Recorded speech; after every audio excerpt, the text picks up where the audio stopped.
You know, life has a funny way of surprising you when you least expect it. William Holden's sudden death was far more tragic than people know. After the autopsy results were revealed, the horrifying details of that fateful night came to light. Details that paint a picture of a man battling isolation, addiction, and a body that betrayed him in his final moments. Few famous actors are as all-American as William Holden, one of the biggest Hollywood stars of his day.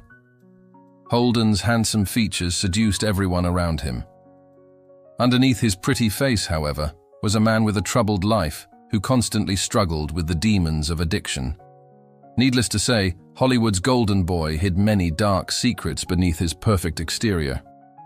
The tiny town of O'Fallon, Illinois welcomed the birth of William Franklin Beadle Jr., known to us as William Holden, on April 17, 1918. Holden grew up surrounded by his close-knit family and grew to be a lively young boy that was constantly on the move.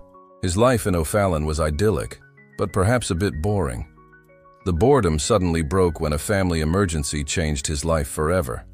Although Holden's dad was a strong fellow, he suffered from a chronic lung condition. On the advice of doctors, Holden's dad moved to California, where the warmth and sun would do him good. Of course, he took his entire family with him. This was a dream come true for 5-year-old Holden, who thrived in the bustling streets of California. What Holden didn't know was that his dream was about to turn into a nightmare. In 1930, Holden's family faced a crisis. Holden's dad, after years of working in a lab that exposed him to a concoction of dangerous chemicals, contracted pneumoconiosis. With his dad bedridden, Holden became the head of the family. He made sure his younger siblings got up in time for school and had dinner ready to go by the time his mom got home. Only 3 things kept him going while under the weight of his new responsibilities: the Boy Scouts, where he earned badges and found camaraderie in the outdoors; athletics, channeling his energy into sports that built his discipline and physique; and, to his surprise, acting, which ignited a spark he never knew he had. Not only did Holden have a voice that instantly captured everyone's attention, but he learned the scripts for his school plays faster than anyone else. Unsurprisingly, the teachers always chose him for the lead roles. This early and promising start to acting didn't keep Holden out of trouble, though. In 1931, Holden's family moved to affluent South Pasadena. Although Holden's family wasn't poor, they didn't have the wealth of their upper-class neighbors, something that set Holden apart from other kids. Holden began acting out for attention, and some of the stunts he pulled were downright outrageous. He walked along a telephone line that was 12 feet off the ground, and even walked along the railing of Suicide Bridge on his hands. Something needed to change before Holden really got himself into trouble. In 1938, Holden's life changed when he caught the eye of Milton Lewis, a talent scout for Paramount. At the time, Holden was acting as an elderly man in a play for the Pasadena Community Playbox. Thrilled by the old man's acting, Lewis went backstage, expecting to see an elderly gentleman, only for 20-year-old Holden to greet him. Shocked by Holden's talent, Lewis decided to offer him the opportunity of a lifetime. Lewis invited Holden to Paramount Studios for an audition. As soon as Holden began reading the script, he put Lewis under a spell.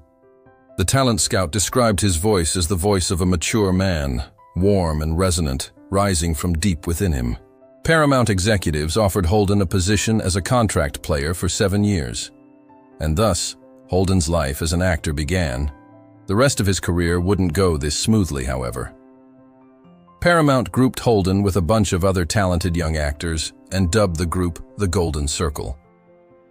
Paramount frequently sent Holden and the Golden Circle members out to attract press attention, but it meant sharing the spotlight, making it difficult for Holden to attract attention to himself. After taking on 2 small roles in 1939, Holden was desperate to push his acting career forward. Soon, that opportunity came to him on a silver platter. Holden walked into the Columbia Pictures office, practically quaking in his boots. He impressed Mamoulian, but when it came time for him to meet the president of Columbia, Harry Cohn, Holden nearly ended his career right there. When Cohn asked Holden if he could act, Holden answered, "I'm not sure." Luckily, his endearing honesty and good looks won Cohn over. Now Holden just needed to prove himself on set, but that was easier said than done. Holden's rigorous filming schedule for Golden Boy began. Since the role required Holden to know how to box and how to play the violin, his days consisted of relentless, endless lessons. He woke up at 6 in the morning every day for his lessons, and on most days, he didn't get to sleep until well past midnight. Even a studio worker admitted that Columbia was really taking advantage of him. It's safe to say William Holden was a remarkable talent, yet off-screen, he faced his own battles. It's a poignant reminder that behind the glamour, we all have our struggles, our need for support and understanding. The stress definitely didn't help him stay cool in front of the cameras either. During the first 3 days of filming, Holden failed to impress most of his fellow cast members. Only 2 people really believed in him, Mamoulian and his co-star, veteran actress Barbara Stanwyck. In fact, when Holden's amateur acting caused Cohn to contemplate firing the poor guy, Stanwyck straight up told Cohn that if he fired Holden, she would leave as well. Thanks to Stanwyck's patience, Holden improved, and his efforts were not in vain. Golden Boy turned Holden into an overnight sensation. His boyish charm and good looks made him the perfect leading man. Girls in particular flocked to him and happily accompanied him wherever he wanted to go, which, of course, included the bedroom. While his growing fame should have boosted his confidence, Holden never really felt comfortable with acting. Eventually, this led him down a very dark path. Even as Holden secured more starring roles, which included Invisible Stripes in the same year he filmed Golden Boy, Holden remained a nervous wreck before he got on movie sets. To calm himself, Holden turned to drink. It wasn't a ton at first, just a bit to take the edge off his nerves, but it was enough to make sure he glowed with confidence on set. But his career wasn't all nerves and booze. Eventually, his acting career led him straight to the girl of his dreams. As Hollywood's up-and-coming leading man, Holden had his pick of the most beautiful ladies around. The one that finally captured his heart, however, was the beautiful actress Brenda Marshall. Holden first met Marshall while working on Invisible Stripes, but held back on asking her out since she was still technically married and had a kid of her own. Holden couldn't get her out of his head after first laying eyes on her, though, and 3 months later, he finally cracked. Holden finally asked her out. Much to his delight, Marshall accepted, and she was the perfect woman for him.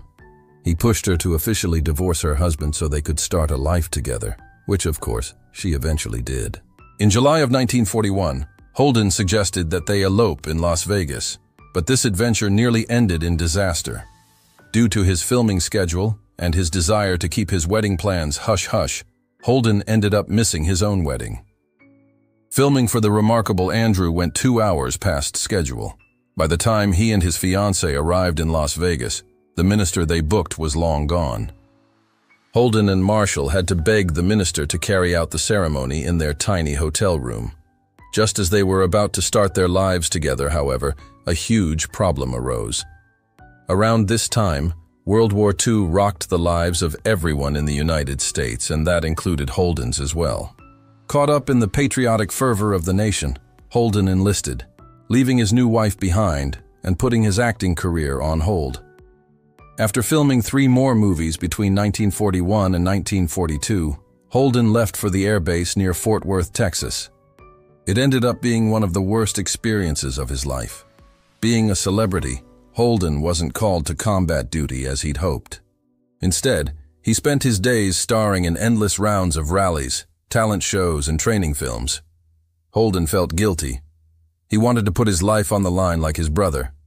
Things only got worse from here on out. On January 4th, 1944, Holden learned that enemy fire had downed his brother's plane in the South Pacific. The guilt of it nearly destroyed him, and it haunted him even after his service ended. In September of 1945, Holden eagerly returned to his acting career. He took a lot of pride in being a family man, eventually adopting his wife's daughter from her first marriage. After that, the happy couple went on to have 2 more sons, but there was still something eating at him. All the while, Holden couldn't let go of one heartbreaking truth. He lived out an incredibly charmed life, while his brother was never coming back. This might have explained Holden's next strange and unexpected decision. At his behest, Holden's wife retired as an actress, making him the sole breadwinner in the family. There was one major problem with this. His wife made 5 times more than him. Tragically, Holden's dream of supporting his family through acting began to fall apart. There were simply no roles for him. He became increasingly irritable, isolating himself from his friends and unable to face their questions. 11 months later, however, his luck finally changed. The acting jobs trickled in, but slowly. The first film he appeared in after finishing his service was Blaze of Noon, but it was his following film, a romantic comedy called Dear Ruth, that helped re-establish him as a desirable lead. All the while, Holden continued to struggle with his reliance on alcohol, something that his co-star in Rachel and the Stranger, Loretta Young, pointed out to him. It also didn't help that Holden's roles were getting increasingly challenging. Holden soon got the chance to act in The Dark Past in 1948, but this film required him to really stretch his acting chops. Instead of being the handsome lead, Holden needed to convince moviegoers that he could believably play a ruthless killer. For Holden, who usually acted in westerns and romantic comedies, this was a huge challenge, one that he almost couldn't overcome. During the filming of the movie, his co-star, Lee J. Cobb, inadvertently shattered Holden's confidence. Every morning, Cobb arrived at the studio, picking apart each line of the film and complaining that the film was a complete disaster. Thanks to his daily morning tirades, Holden gradually lost faith in his own abilities. Only one person kept Holden from falling apart completely. That person's name was Nina Foch, a fellow cast member. Seeing how Holden was barely hanging on, she began inviting him to her dressing room every morning to give him a pep talk. Slowly, Holden gained his confidence back, and it showed. Many reviewers noted how Holden gave his character a surprising amount of depth. Thanks to this, Holden felt ready for another big change, but it led him down a ruinous path. By this time, Holden felt ready to look for a bigger house for his new family. He moved his family to a house by Toluca Lake and forked over $100,000 for the house, well over $1 million in today's money. Needless to say, Holden could barely afford his new home. To make matters worse, his next 2 films, Streets of Laredo and Miss Grant Takes Richmond, flopped. Holden needed to find a film to save him from the financial hole he dug himself into. In 1950, Holden's luck took a turn for the better when director Billy Wilder asked him to take the lead role in Sunset Boulevard, one of his most iconic films where he played a down-on-his-luck screenwriter entangled in a faded star's web of delusion. The script excited Holden. Finally, he'd get the chance to take on a role that wasn't all about his good looks. At the same time, the thought of failing to deliver a great performance terrified him. In the end, he shouldn't have worried over whether or not he could live up to the role. In fact, Holden ended up going above and beyond. During one scene in Sunset Boulevard, Holden needed to kiss his co-star, Gloria Swanson. During the second take, Holden kissed Swanson and didn't stop, even when Wilder yelled, "Cut." He only stopped when his wife, who dropped by to visit him, yelled "cut" from behind the camera. It wasn't a good look for Holden, and it foreshadowed the tragic path that his relationship with his wife was about to take. When Sunset Boulevard came out in theaters, it proved to the world that Holden wasn't just a pretty leading man. He was a true actor who could take on complicated characters and bring them to life. The film truly catapulted Holden to fame, but it came with a cost: his wife. Jealous of Holden's sudden stardom and the loss of her own, Holden's wife took every opportunity to knock him down a peg, and the cracks in their marriage began to show. Sunset Boulevard and Holden's performance in the film impressed everyone so much that they nominated him for an Academy Award. This should have been a joyous occasion for all, except for 2 issues. He didn't win. His wife spent the evening making passive-aggressive comments about how Jose Ferrer, who took the award home, deserved the win over Holden. While Holden's relationship hit some major road bumps, his career moved along much more smoothly. Although the next few films he worked on didn't have the impact of Sunset Boulevard, Holden still managed to do reasonably well. However, Holden wasn't one to settle for good enough, and so he decided to put everything on the line for his next film. While Holden was on a publicity trip in New York City, Wilder, the same director that worked with Holden on Sunset Boulevard, invited him to work on a film adaptation of a Broadway play called Stalag 17. Holden's character, Sefton, was always center stage and in the spotlight. Not only that, but Holden's character would be a scruffy, rough-and-tumble anti-hero, the opposite of the affable, handsome young men he had been playing as of late. Holden threw himself into the role, but it got him into some major trouble. While Holden was usually professional and friendly, his personality changed during Stalag 17. In an attempt to stay in character, Holden spent most of his time being withdrawn and dour. One day, Holden got a little too into character and ended up yelling at the entire crew for being too noisy, shocking everyone, including himself. Still, his method acting proved to be wildly effective, and he turned in a great performance. However, while on set, he got a little too confident. As Holden's confidence grew, he relaxed, so much so that he got a bit frisky on set. He began wooing a beautiful actress he was working with on Stalag 17 and eventually invited her to his dressing room for an afternoon romance. This turned out to be a mistake. That same afternoon, his wife dropped by to visit him. Luckily for him, his wife had no idea that he cheated on her. When Stalag 17 was released in 1953, it was a resounding success, so much so that Holden finally won an Academy Award for his work the following year. With an Oscar under his belt, Holden began earning a pretty penny from his acting jobs. In 1953, his work in The Moon is Blue earned him a whopping $600,000, and he was still getting film offers left and right. While this was all well and good, his relationship with his wife was still on the rocks, so it wasn't long before he strayed again. This time, it happened during the filming of Sabrina, and the actress that captured his heart was none other than Audrey Hepburn. During Sabrina, Holden fell hard for Hepburn. Later, he recalled, "Before I even met her, I had a crush on her, and after I met her, just a day later, I felt as if we were old friends, and I was rather fiercely protective of her." Eventually, Holden got down on one knee and asked Hepburn to marry him. But in a surprise twist, Hepburn refused. There was something that Hepburn wanted that Holden just couldn't give her.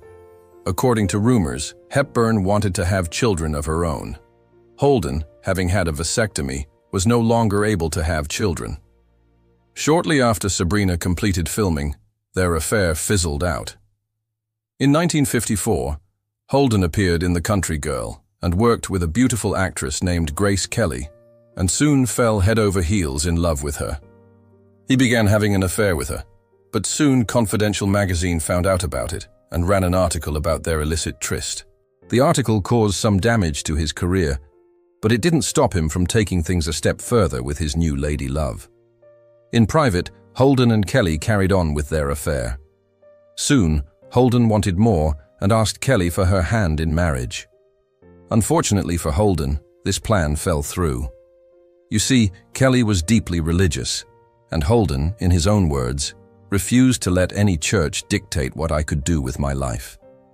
Instead, Holden concentrated on his career, which led to his next big blockbuster. One of Holden's biggest pictures was 1957's The Bridge on the River Kwai, a gripping WWII epic that showcased his rugged intensity as a captured British officer.